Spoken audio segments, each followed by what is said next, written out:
This is a setup and tips video for the Geko Xpedition Model X100 Dashcam. We have a bunch of items here, but I want to discuss the reasons why I think this dashcam is worth the purchase. The 155 degree wide angle lens is one. The other important reason for me was this thing works in minus 20 degrees Celsius. That's the rating. So in minus 20, you don't want to try and detach this camera from the plastic bracket. The first thing that's going to break will be the clip, and once you've done that, you really can't charge it, so you don't want to do that. But there must be a safer way, and by accident, undocumented, not revealed anywhere that I'm aware of, I discovered something. The way I discovered it was kind of by accident. If you look at the power switch, I didn't want to fiddle here because you might turn it on, but I noticed something. There is actually, I don't know if the camera can pick it up, probably not, but there is a slight gap under this edge of the clip. It's a very, very small space, and it's also on the other side. So figuring this side without the switch is best, I went to my neighborhood music store and bought myself a 25-cent .73 guitar pick. I think the best one to fit the groove is 0.8 millimeter. If you insert it the opposite way you'd hold a guitar pick, insert it on the edge from the back, from the rear of the camera, the edge from the rear. If you follow the edge with your guitar pick, you'll see it actually disappears in a groove, and then it comes out halfway down. So it goes in and comes out. That is made that way. So I figured there's a tool that didn't come with the box or wasn't discussed in any forum that I'm aware of. You put your guitar pick in, rotate it, pull it up, and you've separated it. And there's no force on the clip. It's a wonderful tip. So a 25-cent guitar pick, holding it the reverse way, and simply insert, turn, and up. It opens it. It detaches it. It's a wonderful tip so you don't break the clip in the future. Buy a bunch of these. Keep some in the car, keep some in your house, wherever. Done. So that's tip number one. Tip number two, you have this unit sitting in your car on the windshield, and you want to park it for the night or the weekend or the month. You don't want to leave this camera dangling from your windshield. It's going to be a magnet for thieves. You have to detach it, and that was the idea between making a removable clip up top. But you don't want to be pulling on this too much if it's minus 20 degrees Celsius, and you don't want to be pulling on it with excessive force if it's 105 plus Fahrenheit, because this adhesive will be very soft and it'll come out.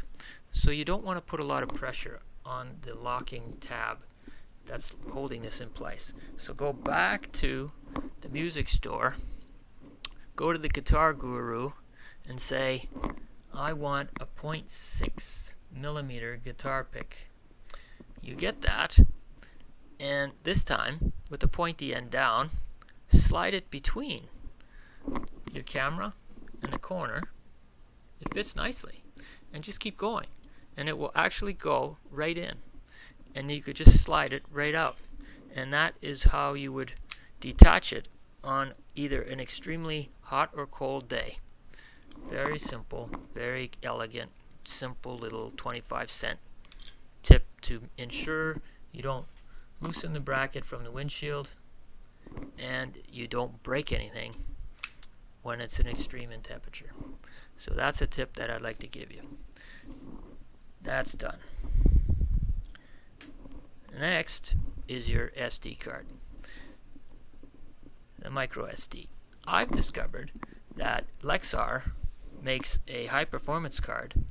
It's 633 times speed of an old card, but it's 95 megabytes per second speed.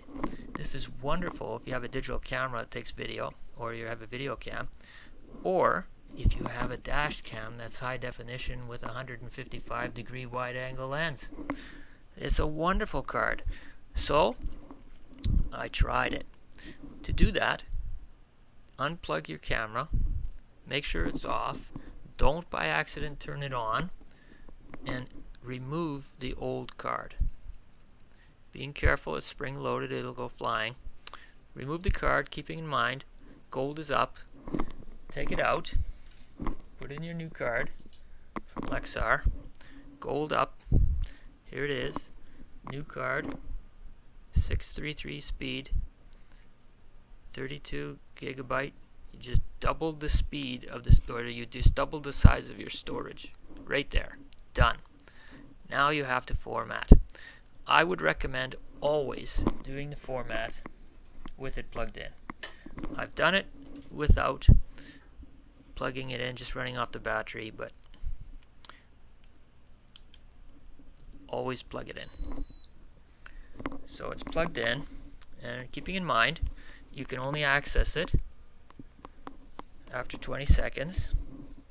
So you get your smartphone again, wait to 20 seconds.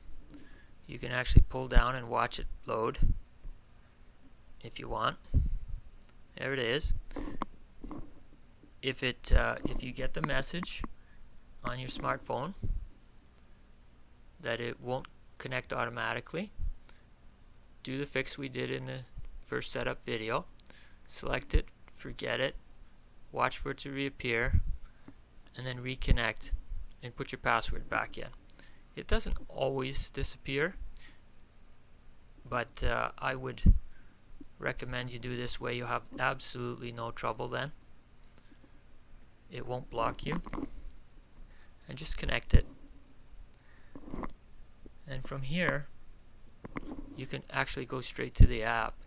Now we're just going to give it a moment. I just want to make sure it's going to save. So it's connected. Oh, you couldn't see that, but right at the top it just connected.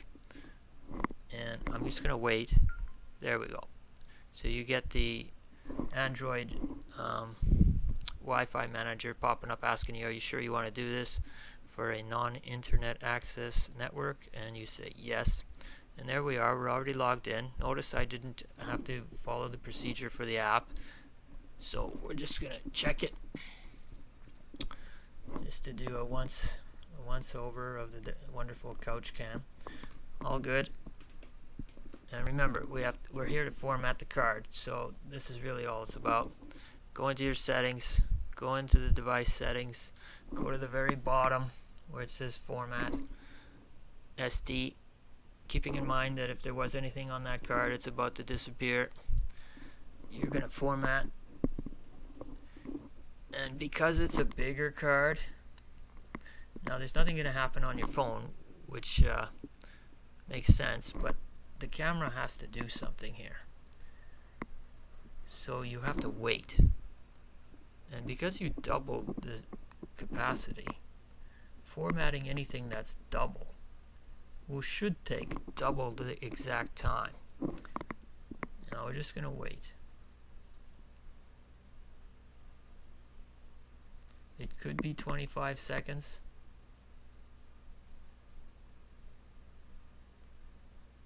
If it takes any longer than that, you might want to try the format command twice, but really wait, like even up to a minute, just to be absolutely sure. Is if you interrupt the format command, there we go, it formatted. So patience is a virtue in this one.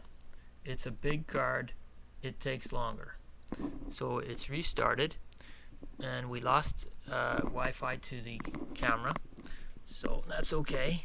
We're just going to back out of the app just to show that we're disconnected, and it just popped up there on the top status bar.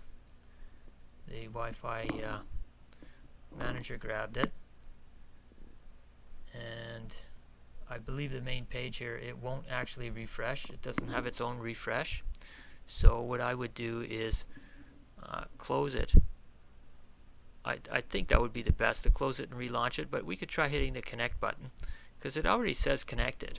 But I would relaunch the app. However, just by going back, it shows it as already connected. So this main page doesn't refresh the connection, but obviously it worked. I didn't have to relaunch it.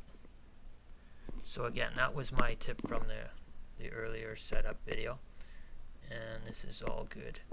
So now we want to make sure it records, so we can just leave it running and it'll do a normal, and it'll show up in the SD card folder. But I want to try to do one of these things. So a Bluetooth remote snapshot. Just see if it'll grab it. I have some neighbors here with some real powerful routers with massive signal strength, and they interfere with everything Wi-Fi around here. So let's just see if it'll grab it. It'll acknowledge the Bluetooth remote. And by the way, I got this remote to work up to it was at least 20 feet away.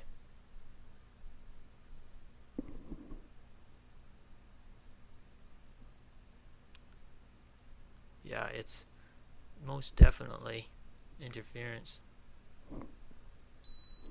Yeah, it's my neighborhood. Okay, it's taking a 12-second video, and while it's doing that, I'm going to actually hit a live shot from the app, which is also a 12-second video, and that one saves from the camera directly to the smartphone.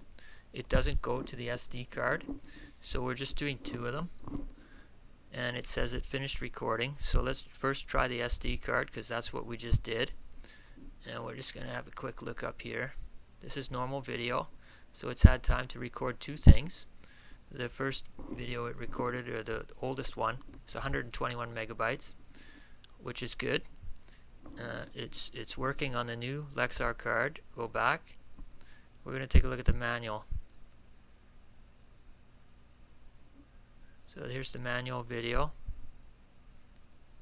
that we did from the Bluetooth remote, and it's there. There's the couch cam. Go back, and we're going to download this thing. So we're going to select it, hit the download button at the bottom. We'll get it just like we did in the other videos. This one's 11 megabytes AVI.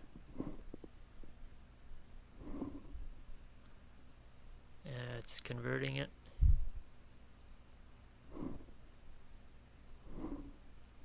And it's done. Okay, then we go back, back again. Go to the local file. In the local video, here's what we have. And we got the last one is the one we just transferred. And here it is. And just to make sure it's there, it's all good.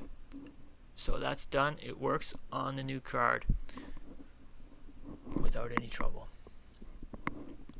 So now you have 3 tips, all of them good, all of them useful. If you find this helpful, indicate with the appropriate thumb and leave your comments. If you have any other tips, anything you've discovered that are really good, share them, post them below, and let me know. Thank you for watching. You catch the next video will be the installation and then the road test.